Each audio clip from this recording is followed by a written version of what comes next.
பிஸ்மில்லாஹிர்-ரஹ்மானிர்-ரஹீம். அன்பார்ந்த நேயர்களே, பலஸ்தீன் மீட்புப் போர் 545வது நாளை எட்டியிருக்கிறது.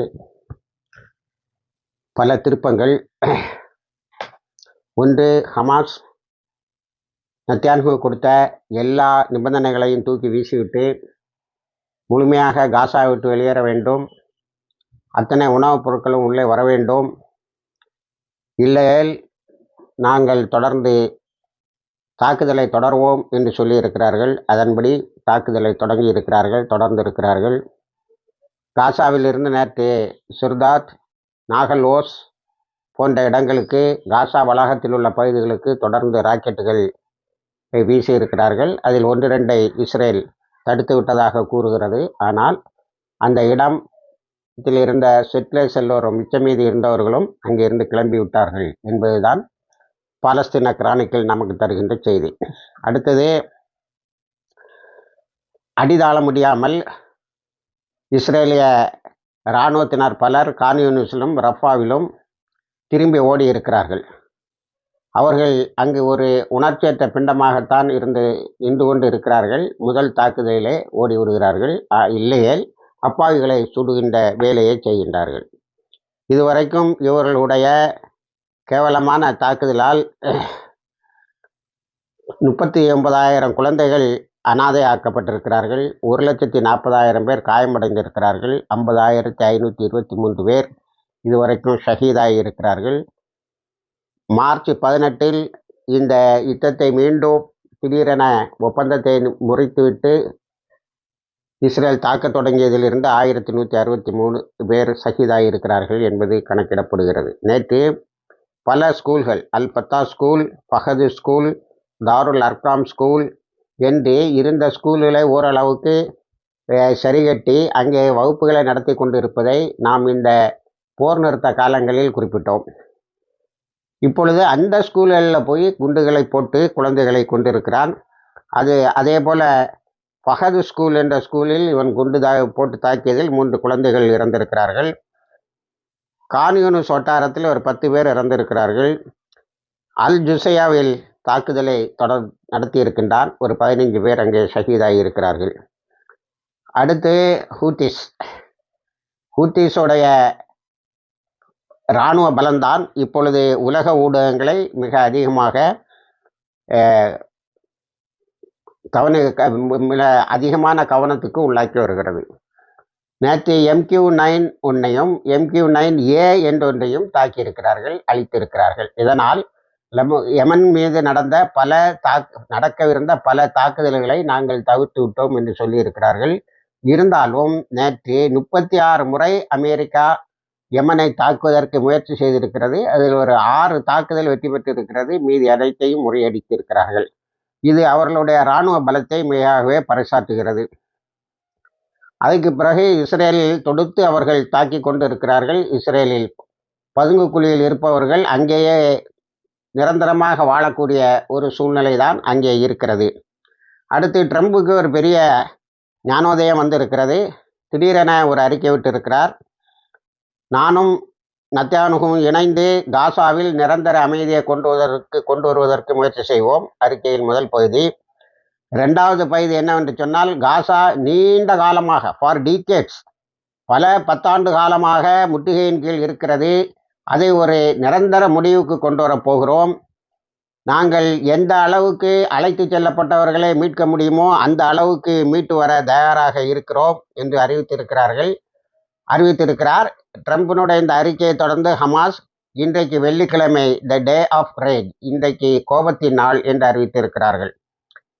அடுத்து, ஈரானிடமும் ட்ரம்ப் ஒரு பயங்கரமான அண்டர்பல்ட்டி அடித்திருக்கிறார். அவர் இன்டைரக்டாக பேசணுன்னாலும் நாங்கள் பேசுகிறோம் ஈரானோடு என்று சொல்லியிருக்கிறார். இப்போ ஹூத்திஸை தாக்கி செங்கடலை மீட்போங்கிறதும் படுதோல்வி. காசாவில் ஷஹீதுகள் அதிகமாகிறார்கள். இது மட்டும்தான் நம்மளால் தாங்கிக் கொள்ள முடியாத பயங்கரமான வேதனையான செய்தியாக இருக்கிறது. அந்த மக்கள் கழிந்த 545 நாட்களாக அல்ல, ட்ரம்புடைய வார்த்தையை பார்த்தால் டீகேட்ஸ், பல 10 ஆண்டுகள் இப்படி அலைக்கழிக்கப்பட்டு கொண்டே இருக்கிறார்கள். இருந்தும் அந்த பூமியை விட்டு நாங்கள் வெளியே செல்ல மாட்டோம் என்று சொல்கிறார்கள். இப்பொழுதே நத்தியான்ஹூ ட்ரம்ப் சொல்வதை கேட்டாக வேண்டும். ஏனென்று சொன்னால் ட்ரம்ப் அண்மையில் அனுப்பிய பல இராணுவ தளவாடங்கள் ரெட் சி செங்கடல் வழியாகத்தான் இஸ்ரேலுக்கு வர வேண்டும் என்ற நிபந்தனை என்ற வழி. ஆனால் ஹூத்திஸ் அதை தடுத்து விட்டார்கள்.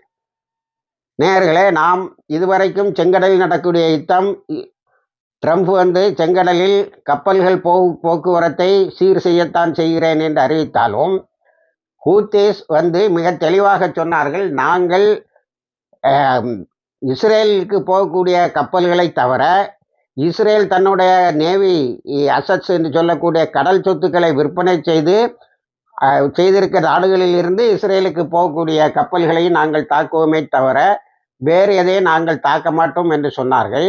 ஆனால் ட்ரம்ப் ஹூத்திஸ் மீது தாக்குதல் நடத்த தொடங்கியவுடன் அமெரிக்க கப்பல்களுக்கும் அங்கே வழி இல்லை என்று சொன்னார்கள். அமெரிக்க கப்பல்களையும் தாக்கினார்கள். இப்போ 2 பெரிய ஃப்ளீட்டை கொண்டு வந்த பிறகு ட்ரம்ப்புக்கு ஞானோதயம் வந்திருக்கு.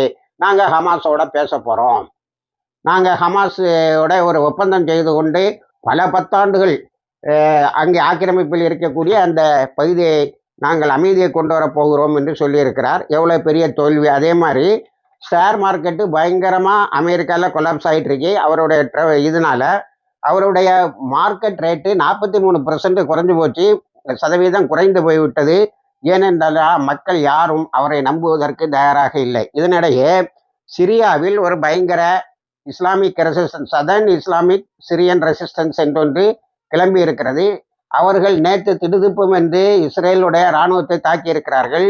இஸ்ரேல் அது தன்னுடைய மீடியாக்கள் வழியாக ஒரு செக்யூரிட்டி இன்சிடென்ட் என்று சொல்லுகிறது.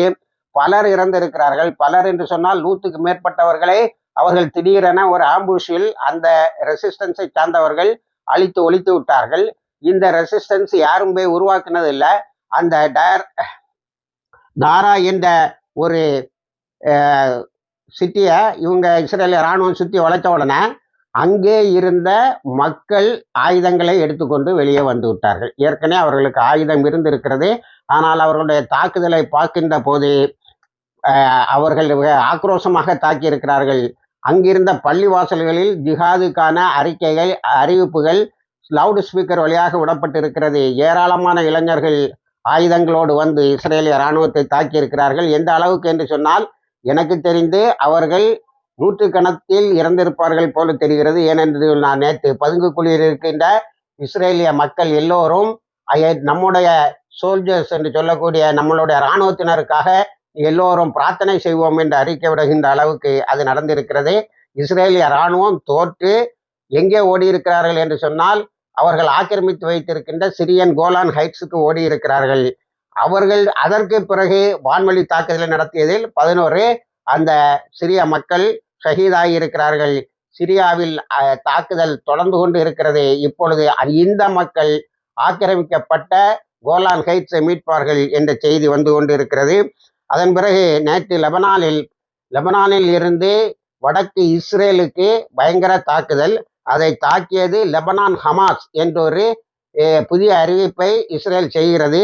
அதனுடைய தலைவர் ஹமாஸ் லீடர் ஃபர்ஹான் என்பவரை நாங்கள் குறிவைத்து அழிக்காமல் போக மாட்டோம் என்று பல கட்டடங்களை சைடன் என்ற ஒரு சிட்டியில பல கட்டடங்களை இடித்திருக்கிறது. ஹங்கேரி நேற்று ஒரு கீழறுப்பு வேலை செய்திருக்கிறது. இந்த நத்தியான்ஹூவை வார் கிரிமினலை அங்கே வரவேற்று கைகுலுக்கி இருக்கிறார்கள். அவர்கள் ஐசிசியில் மெம்பரு. இப்போ அங்கேருந்து விட்ரா ஆயிட்டாங்க. இந்த ஐசிசியை பலமிழக்க செய்கிறது ஐரோப்பிய நாடுகள் என்பது மீடியாவில் பலர், அமெரிக்காலேயே ஒருவர் விஜய் பிரசாத் என்பவர், அவர் அடிக்கடி ஃப்ரண்ட் லைனில் கட்டுரை எழுதிட்டு இருந்தார் முன்னாடி. அவர் மிக அழகாக தெளிவாக சொல்கிறார், ரெட் சீல ஆயுதம் வர முடியல, இஸ்ரேல் சரண்டர் ஆகிறத தவிர வழி இல்லை. 1. 2வது, இந்த ஐசிசியை பலவீனப்படுத்துகிறார்கள். இது அவர்களுடைய நீண்டகால திட்டம், தங்களுக்கு எதிராக போபவர்களை ஒன்றுமில்லாமல் ஆக்க வேண்டும் என்று. இப்படி மிகப்பெரிய அளவில் நேற்று ட்ரம்ப்பு பல்ட்டிக்கு மேலே பல்ட்டி, அதுக்கு மேலே அவருடைய ரேட்டு 43% கீழே இறங்குது.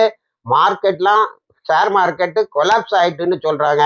இப்படி ட்ரம்பும் நத்தியான்ஹூவும் விரைவில் சரண்டராக இருக்கிறார்கள். அடுத்த வாரம் நத்தியான்ஹூ ட்ரம்ப்கிட்ட போறாராம். அவங்க காசா பிரச்சனை நிரந்தரமா தீர்க்க போறாங்களா, என்ன பேசுறாங்கன்னு பார்ப்போம். இணைந்திருங்கள். எல்லா தகவலையும் தருகிறோம். வாகிருதவானால் அல்ஹம்துலில்லாஹி ரப்பில் ஆலமீன்.